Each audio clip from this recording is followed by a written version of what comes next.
আচ্ছা, আমরা একটা কনফিউশন আছে, কেউ কেউ ডিফারেন্ট কোনো আইডি দিয়ে ঢুকতে চেষ্টা করতেছে, আমি বুঝতে পারতেছি না। আপনারা যারা লগ ইন করছেন তারা কি ওয়েবসাইট থেকে লগ ইন করছেন কিনা একটু বলেন তো, কেউ কিভাবে লগ ইন করছেন? জি স্যার, ওই ওয়েবসাইটে গিয়ে মাই কোর্সে গিয়ে নিজের কোর্সে ঢুকে ওই সেকেন্ড ক্লাসে ইয়ে করে ঢুকেছি আমাদের ওয়েবসাইটে গিয়ে লগ ইন করে Good. মাই কোর্সে ঢুকলে পরে ওই সেকেন্ড ক্লাস আছে ওই ক্লাসে প্রবেশ করেন যেখানে আছে ওইখানে ঢুকে আবার স্যার ওই জুমে একবার ডাইরেক্ট এখানে ঢোকা যায়। জুমের হিস্ট্রিতে এই মিটিংটা সেভ আছে আমার, ডাইরেক্ট ওইখান থেকে ঢোকা যায়।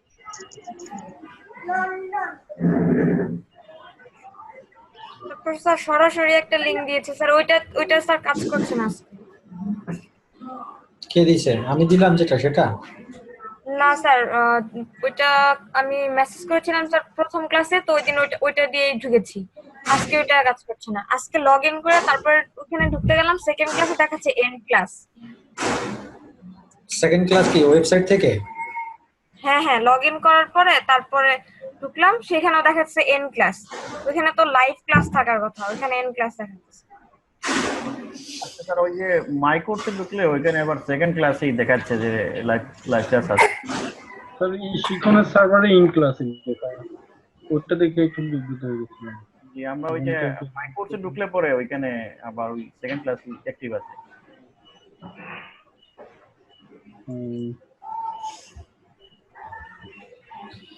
আচ্ছা, আমরা শুরু করি আজকের আমাদের গত ক্লাসে পর্যন্ত আমরা আলোচনা করছিলাম যে different ways of SEO, white hat SEO, grey hat SEO এবং ব্ল্যাক হ্যাট এসইও, তিনটি নিয়ে আমরা আলোচনা করছিলাম।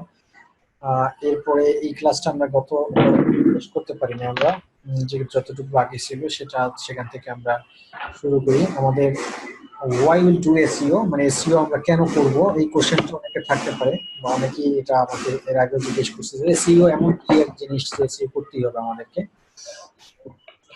এসইওটা করার মূল উদ্দেশ্যটা হলো যে আপনার আমাদের যে ওয়েবসাইট, যে কোম্পানির ওয়েবসাইট, যে বিজনেস ওয়েবসাইট আমাদের, সেই বিজনেস ওয়েবসাইটটা বা আমার পার্সোনাল কোনো ব্লগ যদি থাকে বা যে কোনো ব্লগ বা ওয়েবসাইট যেটাই হোক না কেন, আমি সবসময় যদি গুগলের ফার্স্ট পেজে আমি রাখতে পারি আমার ওয়েবসাইটটাকে, তাহলে সেক্ষেত্রে আমার প্রচুর পরিমাণে ভিজিটর্স বেশি থাকে আর আমার সাইটে আসার পসিবিলিটি থাকবে।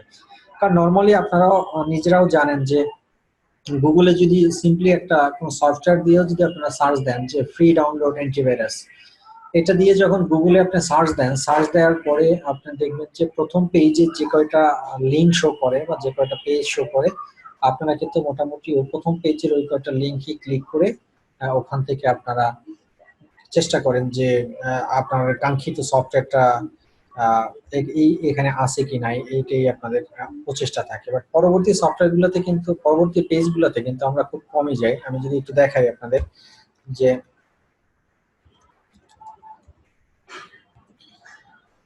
নর্মালি গুগলের ব্রাউজারে, মানে যে কোনো ব্রাউজারে আপনাদের যেটা থাকে যে এক একটা পেজে 10টা করে আপনাদের রেজাল্ট শো করে, বাট এটা আপনারা চাইলে ইনক্রিজ করাই নিতে পারেন, বাড়াইও নিতে পারেন। যেমন আমি দেখাচ্ছি যে আমি যদি ডাউনলোড দেই, ফ্রি ডাউনলোড,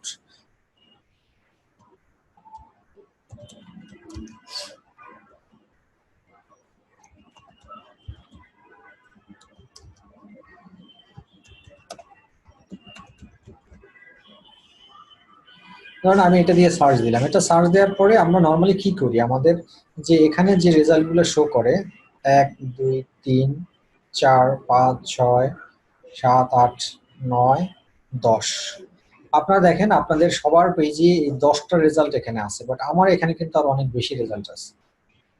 কেন? কারণ হলো প্রত্যেকটা ব্রাউজারে বাই ডিফল্ট রেজাল্ট শো করে 10টা করে, এটাকে আপনি চাইলে ইনক্রিজ করে এটা 100 পর্যন্ত ম্যাক্সিমাম করাইতে পারেন। তা আমি আমার এই ব্রাউজারটাতে আমি সেট করে নিছি যে আমার এক পেজে 100টা রেজাল্ট শো করবে, এই কারণে এখানে 100টা রেজাল্ট শো করতেছে। এখন দেখেন আমি সার্চ দিলাম কি, যে এটা আপনারাও পারবেন ব্রাউজার থেকে, এখান থেকে এই যে ডান পাশে দেখুন, এখান থেকে আপনার সেটিংসে গিয়ে আপনারা এটা সেট করে নিতে পারেন যে আপনারা একটা পেজে 10টা চাচ্ছেন না 20টা চাচ্ছেন না 50টা চাচ্ছেন না 100টা চাচ্ছেন, আপনারা যেভাবে ভালো মনে করেন সেভাবে রাখেন। বাই ডিফল্টটা 10টা করে রেজাল্ট ওদের এই ব্রাউজার সেট করা থাকে। আপনারাও দেখেন, চেক করে আপনাদের কম্পিউটার দেখবেন যে আপনারা এখানে 10টা সার্চ পাবেন। এরপরে নিচে লেখা থাকবে নেক্সট পেজ, মানে 1 2 3 4 এরকম সংখ্যা দেওয়া থাকবে এভাবে, এই যে এরকমের 1 2 সংখ্যা দেওয়া থাকবে। বাট আমার এখানে 100টা সেট করে নিয়েছি, এটা আমার কাজের প্রয়োজনে আর কি, যাতে বারবার নেক্সট পেজে না যেতে হয় সে কারণে। বাট আমাদের এসইওর সবাই আমরা চাই, বাট সাইকোলজিক্যাল যে বিষয়টা আমাদের কাজ করে যে আমরা প্রথম এই 10টার মধ্যেই আমরা ঘাটাঘাটি বেশি করতে পছন্দ করি। এখানে ক্লিক করবো, এখানে ক্লিক করবো একটা অ্যান্টিভাইরাস সফটওয়্যারের জন্য। তো প্রথম 10টার মধ্যে যদি কোনো ডাউনলোড লিঙ্ক না পাই, তখন কিন্তু আমরা কি করি, নেক্সট পেজে আর যাই না, নেক্সট পেজে আমাদের যাওয়াটা হয়ে ওঠে না। তো নেক্সট পেজে না গিয়ে আমরা কি করি, এই জায়গাটাতে আমরা অন্য একটা কিছু লিখে সেটা দিয়ে আমরা সার্চ দিই। তো এই যে নেক্সট পেজে আমরা যাই না, অথচ দেখেন আপনার এখানে ডাউনলোড লিঙ্ক না পেলে কিন্তু নেক্সট পেজেও কিন্তু আপনার ডাউনলোড লিঙ্ক পাওয়ার পসিবিলিটি থাকে। তো আমাদের কষ্টের কারণে বা একটা সাইকোলজিক্যাল ম্যাটারের কারণে আমরা নেক্সট পেজে এইগুলো নিয়ে ঘাটাঘাটি করতে চাই না। আমরা সবাই চাই প্রথম পেজে যে রেজাল্টগুলো শো করে সেই প্রথম পেজের রেজাল্টগুলোই নিয়ে আমরা এখান থেকে সন্তুষ্ট হতে চেষ্টা করি। আর যদি কাঙ্ক্ষিত রেজাল্ট আমরা প্রথম পেজে না পাই, তখন আমরা এখানে নতুন আরেকটা কিওয়ার্ড দিয়ে বা নতুন আরেকটা বিষয় দিয়ে, ওয়ার্ড দিয়ে বা সেন্টেন্স দিয়ে সার্চ দিয়ে আবার খুঁজতে চেষ্টা করি। তো এখন দেখেন, এখানে এই প্রথম পেজে যদি আপনার ওয়েবসাইটটা যদি এখানে ভিজিবল থাকে, তাহলে কিন্তু প্রত্যেকটা মানুষই যারা ভিজিটর তাহলে কিন্তু সবাই এখানে ক্লিক করবে। এই পেজেই বেশিরভাগ ক্লিক বেশি করে, কারণ second page, third page, fourth page, এই পেজগুলোতে আমরা খুব একটা ভিজিটর যায় না, তাদের কষ্ট বেশি হয় বা তারা এটা একটু বোরিং ফিল করে। সেই কারণে, এই কারণেই মূলত আমরা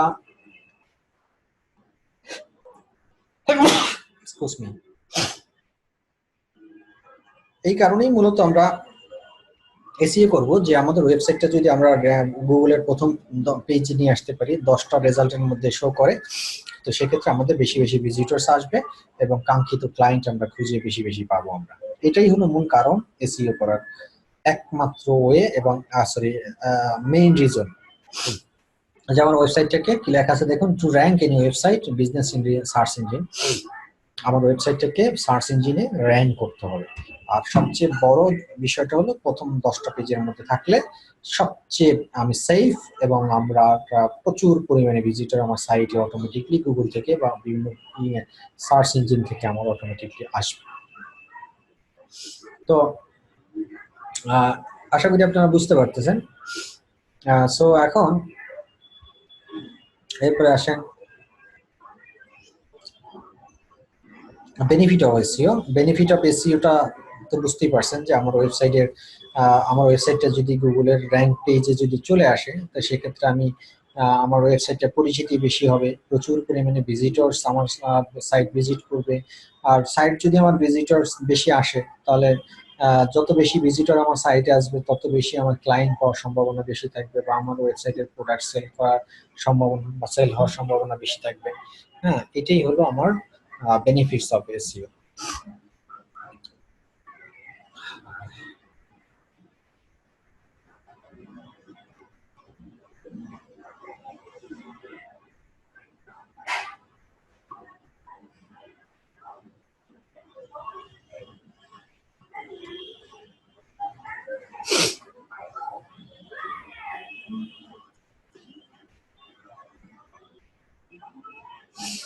আচ্ছা, এরপরে যে বিষয়টা নিয়ে আমরা আলোচনা করব সেটা হলো যে হাউ সার্চ ইঞ্জিন ওয়ার্কস। এটা অত্যন্ত গুরুত্বপূর্ণ একটা বিষয়। যদিও আপনাদের এসইও করার ক্ষেত্রে এই জিনিসটা আপনাদের কোনো কাজে দিবে না, বা এটা প্র্যাকটিক্যালি আপনাদের কোনো কাজেই লাগবে না, বাট তারপরেও এই জিনিসটা আপনাদের জানা উচিত যে হাউ সার্চ ইঞ্জিন ওয়ার্কস। কেন জানা উচিত? যে আপনি যদি পুরো গুগলের বা বিং এর এই সার্চ ইঞ্জিনগুলোর যদি মেকানিজমটা আপনি না জানেন, তাহলে আপনার কাছে কনফিউশন থাকবে যে আমি এর একটা জিনিস লিখে সার্চ দিচ্ছি, গুগল আমার ওয়েবসাইট শো না করে তার ওয়েবসাইট কেন শো করতেছে। এটার পিছনের ব্যাক অফ দা কি বলে হাউজের মূলত মেকানিজমটা কি সেটাই এখানে দেওয়া আছে। সার্চ ইঞ্জিনস এর পুরো অ্যালগোরিদমটা বা গুগল বা যে কোনো সার্চ ইঞ্জিনের অ্যালগোরিদম আসলে বেসিক্যালি তারা কোন ফর্মুলা অ্যাপ্লাই করে কোন স্টাইলে তারা মূলত বিভিন্ন কাঙ্ক্ষিত রেজাল্ট গুলা তারা শো করে তাদের ওয়েবসাইটে, সেটা এটা জানা থাকলে আপনাদের মধ্যে একটা জিনিস, ভালো একটা জিনিস জানলেন যে গুগলের মেকানিজম এটা, এই মেকানিজমে গুগল তাদের সার্চ ইঞ্জিনটা পাবলিশ করে। আমি বারবার গুগল এই কারণেই বলতেছি, সার্চ ইঞ্জিন তো আরো আছে, বিং আছে, ইয়াহু আছে, তারপর আরো 7 সার্চ আছে, অনেকগুলো ইয়ে আছে। কিন্তু আমি শুধু বারবার গুগল বলবো এই কারণেই, কারণ বাংলাদেশের ক্ষেত্রে আমরা সাব এশিয়ার কান্ট্রি গুলোতে, মানে এশিয়া কান্ট্রি, এশিয়া মহাদেশের মধ্যে যারা আমরা বসবাস করি, তাদের 1 নম্বর চয়েস হলো গুগল।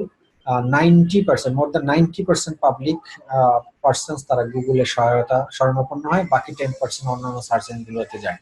তো যেহেতু 90%, মোর দ্যান 90%ই গুগলের উপর নির্ভরশীল, সেহেতু আমরা গুগল নিয়েই আমাদের 90%-এর উপরে কাজগুলো আমরা করবো। সেই কারণে আমি ম্যাক্সিমামই আপনাদেরকে গুগলে এক্সাম্পল দেখাচ্ছি। তো how search engine works, search engine works কিভাবে কাজ করে দেখুন। প্রথমে কি লেখা আছে, গুগল সেন্ট রোবট। গুগলের একটা অ্যালগোরিদম আছে যেটা রোবট অ্যালগোরিদম। গুগল যেটা করে যে যখনই আপনি এইভাবে এখানে একটা সার্চ দিবেন, গুগলে কিছু লিখে যখনই সার্চ দিবেন, দেখুন এইটা সার্চ দেওয়ার সাথে সাথে আমার এখানে এই যে একটা রেজাল্ট শো করতেছে। আপনি দেখুন কতগুলো রেজাল্ট শো করতেছে, একটু গুনে দেখুন। প্রায় 10,50,00,000 রেজাল্ট শো করতেছে। এই যে 10,50,00,000 রেজাল্ট শো করতেছে এই লেখাটা দিয়ে সার্চ দেওয়ার কারণে। এবং গুগল এই 10,50,00,000 রেজাল্ট শো করার ক্ষেত্রে এখানে মাত্র 0.76 সেকেন্ড তার সময় লাগছে। দ্যাট মিনস 1 সেকেন্ডেরও কম সময় সে নিয়ে এই রেজাল্ট, 10 কোটির উপরে রেজাল্ট আমাদের সামনে রিপ্রেজেন্ট করবে। তো এখন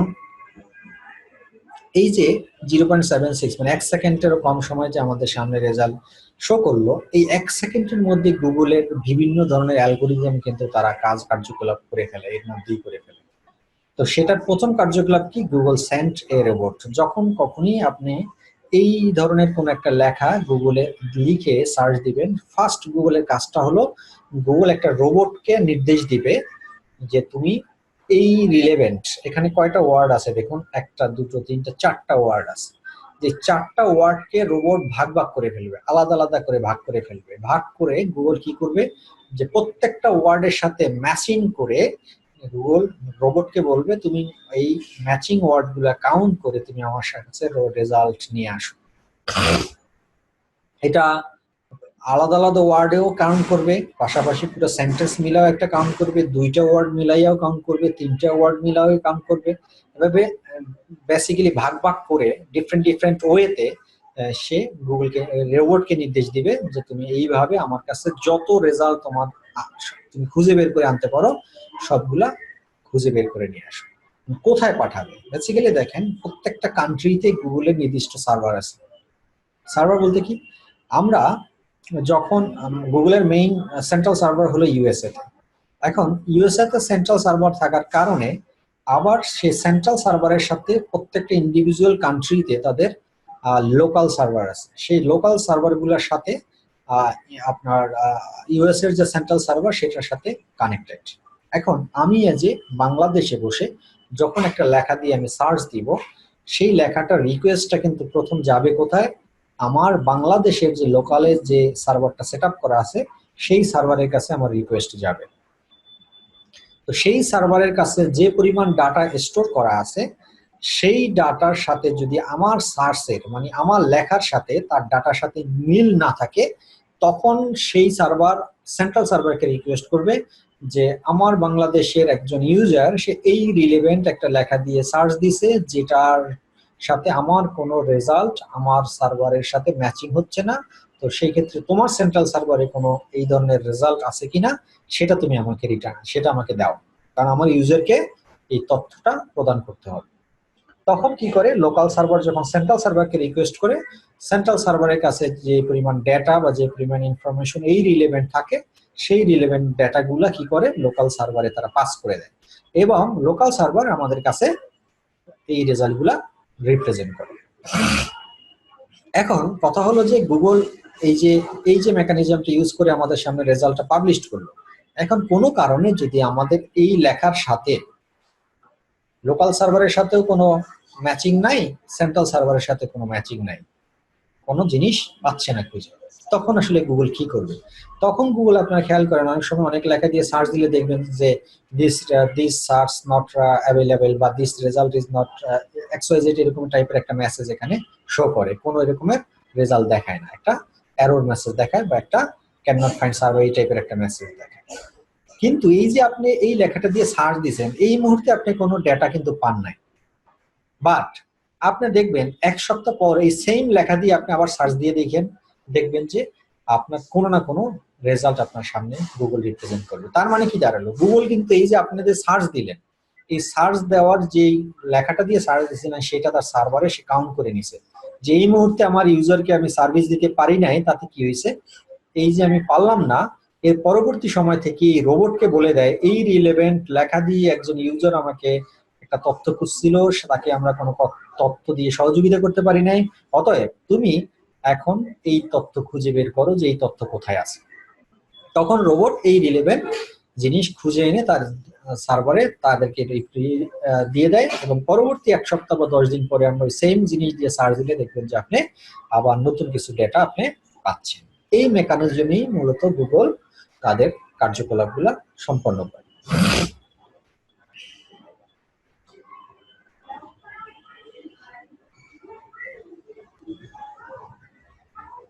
ক্লাস 9 হলো কেন? আপনারা কি আমার কথা শুনতে পাচ্ছেন? জি স্যার শুনতে পাচ্ছি।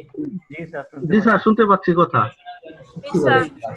আর ওই কিনা কয় শিক্ষণের থেকে একদম জয়েন করা যাইতেছে না, আমি ফেসবুক থেকে মাত্র জয়েন।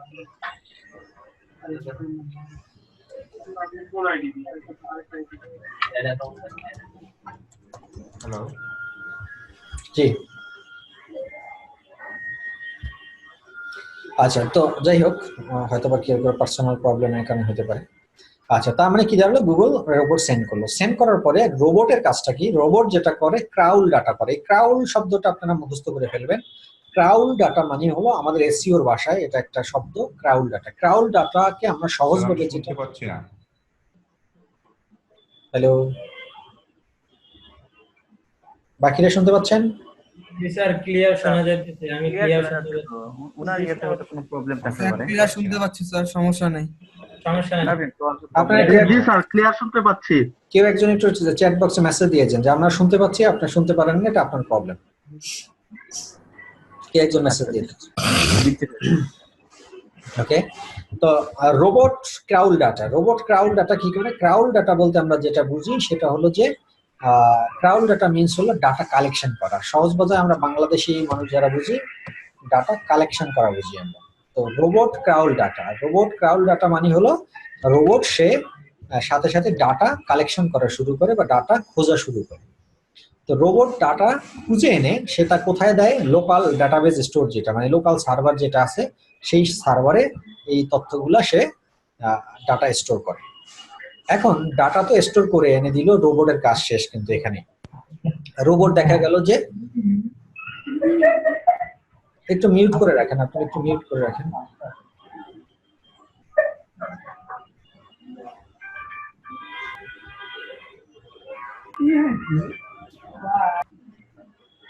স্যার একটু বলে দেন, মানে যাদের মাইক্রোফোন চালু তাদেরকে একটু বন্ধ করে দেন।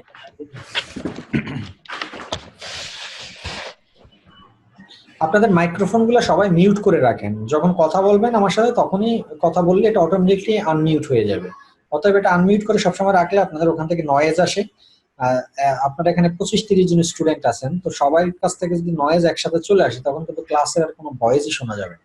এই জন্য সবাই মিউট করে রাখেন। তারপরে যদি কথা বলার প্রয়োজন মনে করেন তখন আমার সাথে আনমিউট করে কথা বলবেন। আচ্ছা, তো ডেটাবেজে ডাটা স্টোর করার পরে এই পর্যন্ত রোবটের কাজ শেষ। রোবটের কাজ এখানে শেষ হওয়ার পরে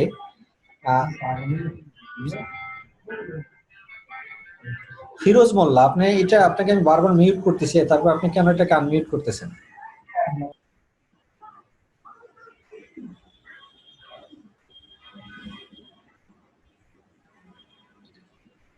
আচ্ছা, তো তারপরে গুগল রোবট ডাটা শেষ করলো, কালেকশন করে ডেটাবেজে স্টোর করে দিল। এখন রোবট তো সে কি করলো, এবং হাজার হাজার ডাটা আইনা ডেটাবেজে স্টোর করে দিল। এখন রোবটের কাজ কিন্তু শুধু ডাটা কালেকশন করে ডেটাবেজে স্টোর করে দেওয়া, এরপরে আর রোবটের কোনো কাজ নাই। এরপরে যে পোর্শনটা আপনারা দেখতে পাচ্ছেন এখানে সেটা হলো ডেটাবেজ অ্যানালাইসিস করা।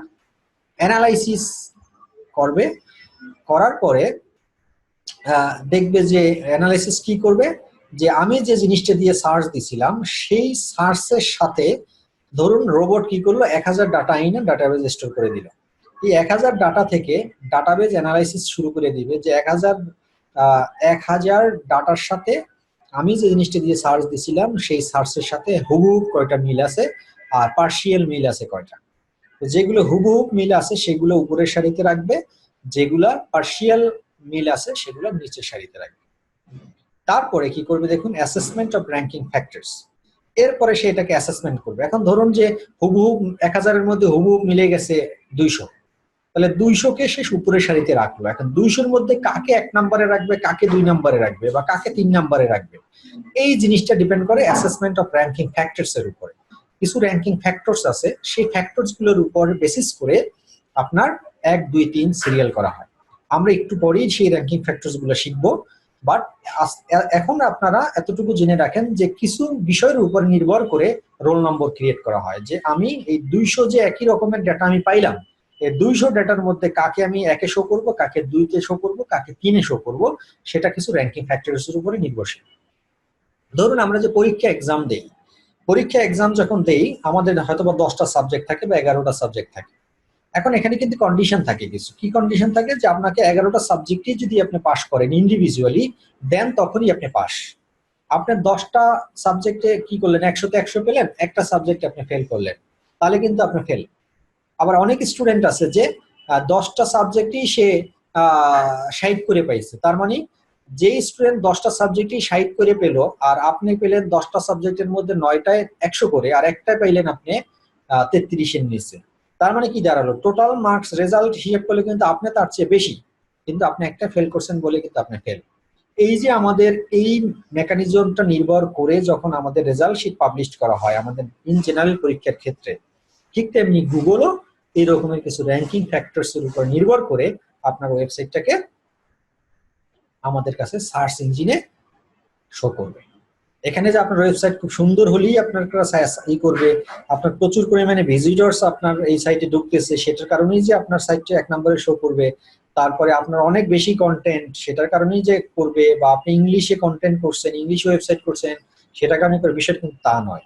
এখানে অনেকগুলো ফ্যাক্টর আছে, সেই সবগুলো ফ্যাক্টরের মধ্যে আপনাকে ইন্ডিভিজুয়ালি আপনাকে পাস করতে হবে, ইন্ডিভিজুয়ালি মার্ক তৈরি করতে হবে। সেই মার্কের মধ্যে যদি আপনি সবচেয়ে বেশি মার্ক পান তখনই আপনার ওয়েবসাইটটা কি করবে, গুগলের প্রথম সারিতে বা 1 নম্বর অবস্থানে আপনাকে শো করবে। এটাই হলো গুগল র্যাঙ্কিং ফ্যাক্টরস। তো কি কি র্যাঙ্কিং ফ্যাক্টরস এর উপর নির্ভর করে গুগল আমাদের এই ওয়েবসাইটগুলি করে সেটা আমি একটু পরে আপনাদেরকে শেখাচ্ছি বা দেখাচ্ছি। তো এতটুকু জেনে রাখেন যে আমাদের পরীক্ষার ক্ষেত্রে যেমন ফার্স্ট বয় যে হয় তাকে প্রথম টার্গেট থাকে সব সাবজেক্টে তার পাস করতে হবে, পাশাপাশি তাকে প্রত্যেকটা সাবজেক্টে হাইয়েস্ট মার্ক না পেলেও অ্যাটলিস্ট 80% সাবজেক্টে তাকে হাইয়েস্ট মার্ক পাইতে হবে, এবং এই সবগুলো ক্যালকুলেশনের মাধ্যমে কিন্তু তখন সে ফার্স্ট বয় হয়। তারপরে যে সেকেন্ড বয় হয়, থার্ড বয় হয়, হ্যাঁ এরকমই কিন্তু ঘটনা, এরকম এই যে ক্যালকুলেশনটা করে সেই সেম একই স্টাইলের ক্যালকুলেশন কিন্তু এই গুগল র্যাঙ্কিং ফ্যাক্টরস এর ক্ষেত্রে হয়। আচ্ছা, তারপরে এই র্যাঙ্কিং ফ্যাক্টরস গুলো তৈরি করে তারপরে সে রোল নম্বর ক্রিয়েট করলো যে আমার ওয়েবসাইট 1, আপনার ওয়েবসাইট 2, তারপর আরেকজনের ওয়েবসাইট 3, এভাবে সে সিরিয়াল করে তারপরে লাস্টে যে বিষয়টা আছে দেখুন, শো রেজাল্ট অন দা শার্পস। শার্পস মানে কি এটা মুখস্থ করবেন। এখানে কিন্তু দুটো জিনিস আপনাদেরকে মুখস্থ করতে হবে, একটা হলো ডেটা ক্রাউল ডাটা মানে হলো ডাটা কালেকশন করা বা ডাটা খোঁজা। এটা কিন্তু বারবার আমি বলবো যে ডাটা ক্রাউল করে, তো ডাটা ক্রাউল করে যখন আমি বলবো তখন যাতে বুঝতে পারেন ডাটা ক্রাউল মানে হলো ডাটা কালেকশন করা বা ডাটা খোঁজা। আর শার্পস মানে কি, শার্পস হলো সার্চ ইঞ্জিন রেজাল্ট পেজেস। আমি তো শার্পস সংক্ষেপে বলবো, এরপর থেকে আপনাদের বুঝে নিতে হবে। শার্পস মানে হলো সার্চ ইঞ্জিন রেজাল্ট পেজেস। তো শার্পস কোনটা আমি একটু লাইভ দেখাই আপনাদের। এই যে গুগলে আমি একটা জিনিস দিয়ে সার্চ দিয়েছিলাম একটু আগে, যে ফ্রি ডাউনলোড অ্যান্টিভাইরাস সফটওয়্যার, এই জিনিসটা সার্চ দেওয়ার পরে আমার সামনে যে রেজাল্ট পেজটা শো করলো এই পেজটার নামই হলো শার্পস। এটাই হলো শার্পস। আচ্ছা, তাহলে এটা বুঝছেন আপনারা আশা করি। তো এখন হাউ সার্চ ইঞ্জিন ওয়ার্কস আপনারা নিশ্চয়ই বিষয়টা ক্লিয়ার। আমি আরেকটু রিক্যাপ করি আবার, যে প্রথমে গুগল রোবট সেন্ড করবে, তারপরে রোবটের দায়িত্ব সে রোবট ডাটা কালেকশন করা শুরু করে দিবে। তারপরে যতগুলো ডাটা পাবে রিলেভেন্ট সার্চ এর মতো, ওই যে সেন্টেন্স দিয়ে আমি সার্চ দিয়েছিলাম সেই সেন্টেন্সের সাথে মিল রেখে যত ডাটা পাবে সব ডাটা এনে ডাটাবেজের কাছে জমা দিবে। ডাটাবেজ সেই ডেটাগুলোকে অ্যানালাইসিস করবে, হুবহু যে সেন্টেন্সগুলোর সাথে মিল থাকবে যে ডাটা, সেগুলোকে সারিবদ্ধ করে উপরের দিকে রাখবে, আর যেগুলো পার্শিয়াল সেন্টেন্সের সাথে মিল থাকবে সেগুলা নিচের দিকে রাখবে। এরপর গুগল ওই যেগুলো হুবহু মিলে গেছে সেগুলোকে র্যাঙ্কিং ফ্যাক্টরস এর মধ্যে ফেলে তারা রোল নাম্বার ক্রিয়েট করবে। রোল নাম্বার ক্রিয়েট করে সেই রোল নাম্বার সারিবদ্ধভাবে আমাদের সার্চে বা সার্চ ইঞ্জিন রেজাল্ট পেজে আমাদের শো করবে। এইটাই হলো সার্চ ইঞ্জিন ওয়ার্কস। এইভাবেই এক একটা সার্চ ইঞ্জিনের মেকানিজম, এই মেকানিজমই মূলত আমাদের গুগল কাজ করে, বিং এ কাজ করে, এবং সবগুলো সার্চ ইঞ্জিন এই স্টাইলে কাজ করে। এই জিনিসটা হয়তো আপনাদের জানা ছিল না, আশা করি এই জিনিসটা আপনাদের কাজে দিবে অনেক। এখন একটা মোটামুটি একটা আপনাদের মাথায় আপনাদের অনেকে হয়তো ক্যালকুলেশন করা শুরু করে দিচ্ছেন যে এই জিনিসটা তো জানতাম না, তাহলে এইভাবে আমাদেরকে আগাতে হবে। এই কারণে আমি আপনাদেরকে এইভাবে ব্রিফ করলাম বিষয়টা। এরপরে আসেন যে আচ্ছা, গুগল র্যাঙ্কিং ফ্যাক্টরস মানে কোন বিষয়গুলোর উপরে গুগল কি করে আপনার র্যাঙ্ক করে, মানে আপনার ওয়েবসাইটটাকে 1 নম্বর পজিশনে বা 2 নম্বর পজিশনে বা 3 নম্বর পজিশনে, যে কথাটা একটু আগে বলছিলাম যে আমি আপনাদেরকে র্যাঙ্কিং ফ্যাক্টরস গুলো দেখাবো। র্যাঙ্কিং ফ্যাক্টরস হলো যে পরীক্ষায় ফার্স্ট বয় নির্ধারণ হয় কির উপরে নির্ভর করে, সেই বিষয়গুলাই গুগলের ক্ষেত্রে বা সার্চ ইঞ্জিনের ক্ষেত্রে কিভাবে তারা করে, 1 2 কিভাবে শো করে, সেই জিনিসটা আমি দেখাই।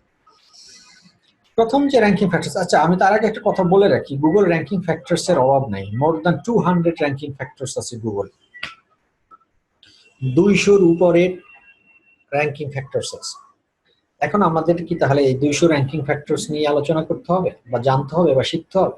শিখতে পারলে বা জানতে পারলে ভালো, আর যদি না সম্ভব হয় সেক্ষেত্রে আমি যেই র্যাঙ্কিং ফ্যাক্টরস গুলো মেজর র্যাঙ্কিং ফ্যাক্টরস, যে এইগুলো একদম ম্যান্ডেটরি শিখতে হবে, সেগুলো নিয়ে আমরা আলোচনা করবো। এর বাইরে আরো অনেক র্যাঙ্কিং ফ্যাক্টরস আছে, সেগুলো যদি আপনাদের জানা থাকে বা আপনারা যদি ওইগুলো অ্যাপ্লাই করতে পারেন আপনাদের ওয়েবসাইটে বা কম্পাইল করতে পারেন আপনাদের ওয়েবসাইটে, তাহলে অনেক ভালো। আর যদি সম্ভব না হয় সেক্ষেত্রে আমি যেইগুলো র্যাঙ্কিং ফ্যাক্টরস গুলো নিয়ে আলোচনা করবো আজকে, এই র্যাঙ্কিং ফ্যাক্টরস গুলো অবশ্যই আপনাদের ওয়েবসাইটের ভিতরে এগুলো থাকতে হবে। যদি না থাকে তাহলে আপনার সাইট কখনোই গুগল র্যাঙ্ক হওয়ার পসিবিলিটি থাকবে না। তো প্রিলিমিনারি যেটা হলো যে একদম কথা আছে না যে আপনার নিজে বেঁচে থাকবেন, আগে বেঁচে থাকাটা এনশিওর করতে হবে, তারপরে ভালোভাবে বেঁচে থাকাটা পরে আমরা এনশিওর চিন্তা করব। আগে আমাদের গুগলে আমাদের সাইট কোনোভাবে র্যাঙ্ক করাতে পারবো কিনা সেই বেসিক রিকোয়ারমেন্টস গুলো ফুলফিল করব, তারপরে আস্তে আস্তে সময় নিয়ে যখন সময় পাবো অবসর টাইম বা এক্সট্রা টাইম, সেই এক্সট্রা টাইমে আমরা আরো বেশি বেশি র্যাঙ্কিং ফ্যাক্টরস গুলো কম্পাইল করার চেষ্টা করব। তো আমি এখানে হয়তোবা আপনাদের অল্প কয়েকটা র্যাঙ্কিং ফ্যাক্টরস নিয়ে আলোচনা করব, যেগুলো মেজর র্যাঙ্কিং ফ্যাক্টরস, যেগুলো আমাদের একদম না জানলেই নয়, সেই র্যাঙ্কিং ফ্যাক্টরস গুলাই নিয়ে আমরা আজকের আলোচনা করি। তো প্রথম র্যাঙ্কিং ফ্যাক্টরস দেখতে পাচ্ছেন আপনারা, যেটার নাম হলো meta title keywords. What do you mean by meta title keywords? Meta title কিওয়ার্ডসটা হলো, আমি একদম সবগুলো আপনাদেরকে লাইভ দেখাই তাহলে আপনাদের ক্লিয়ার হবে।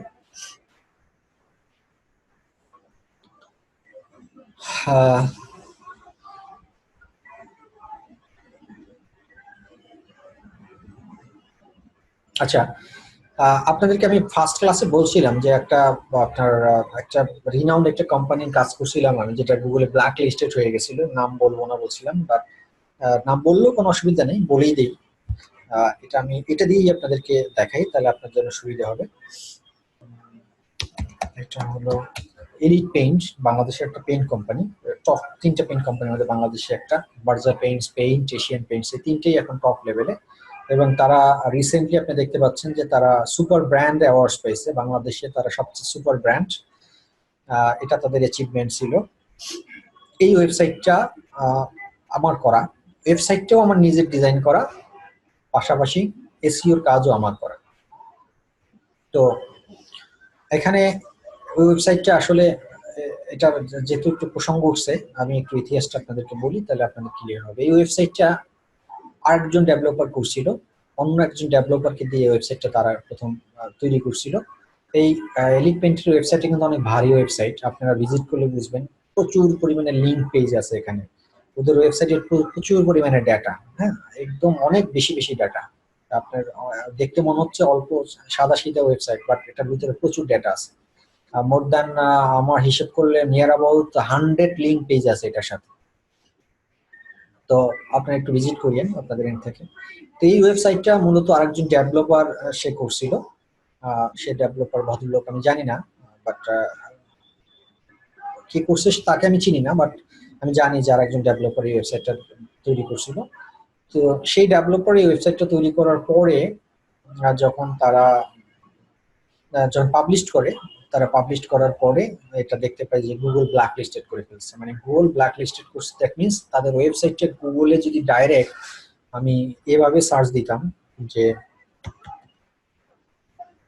ধরুন আপনি যদি গুগলে ডাইরেক্ট এরকমের ওদের ওয়েবসাইটটা কপি করেও যদি আপনি এরকম সার্চ দিতেন, এরকমের কপি করেও, যেমন যদি এখানে সার্চ দিই আমরা, এই যে দেখুন ওদের ওয়েবসাইট কপি করে সার্চ দিলে কিন্তু এখানে ওদের এখন নাম শো করতেছে। বাট ওদের ওয়েবসাইটে এইভাবে আমি কাজ করার আগে কথা বলতেছি আর কি, এইভাবে যদি ডাইরেক্ট ইউআরএল দিয়েও সার্চ দিত, তারপর এলিট পেইন্টের কোনো নাম গন্ধ এই গুগল সার্চ ইঞ্জিনে শো করতো। মানে গুগলে এলিট পেন বলতে কিছু চিনতই না, সোজা কথা। এত পরিমাণে হাই লেভেল তারা ব্ল্যাক লিস্টেড করছিল এই ওয়েবসাইটে। এখন কথা হলো যে কেন করছে, আপনি বলতে পারেন স্যার আপনি এমন কি মাহাত্ম এখানে দেখাইছিলেন যে ব্ল্যাক লিস্টেড থেকে আপনি এটা লিস্টেড করে আনছেন। বেসিক্যালি গুগল ব্ল্যাক লিস্টেড করার কিছু কারণ থাকে আপনার ওয়েবসাইট। যেটা প্রথম কথাই হলো যে ফার্স্ট কন্ডিশন হলো যে আপনার ওয়েবসাইটের কন্টেন্ট লিগ্যাল কন্টেন্ট হতে হবে। লিগ্যাল কন্টেন্ট বলতে কি, কোনো রকমের ডুপ্লিকেট কন্টেন্ট আপনি এখানে ইউজ করতে পারবেন না। আরেকজনের কপি পেস্ট করা কোনো ওয়েবসাইটের কোনো কন্টেন্ট আপনি এখানে ইউজ করতে পারবেন না। This is the first condition. Second condition হলো আপনার ওয়েবসাইটের লোডিং টাইম। আপনার ওয়েবসাইটের লোডিং টাইমের একটা নির্দিষ্ট পরিমাণ টাইম সেকেন্ডস থাকে, মিলি সেকেন্ডস থাকে। এটার বেশি হলে তখন আর আপনার ওয়েবসাইট, সেক্ষেত্রেও আপনার ওয়েবসাইটকে ব্ল্যাক লিস্ট করতে পারে। এরপরে আসেন আপনার ওয়েবসাইটের যে পিকচারগুলো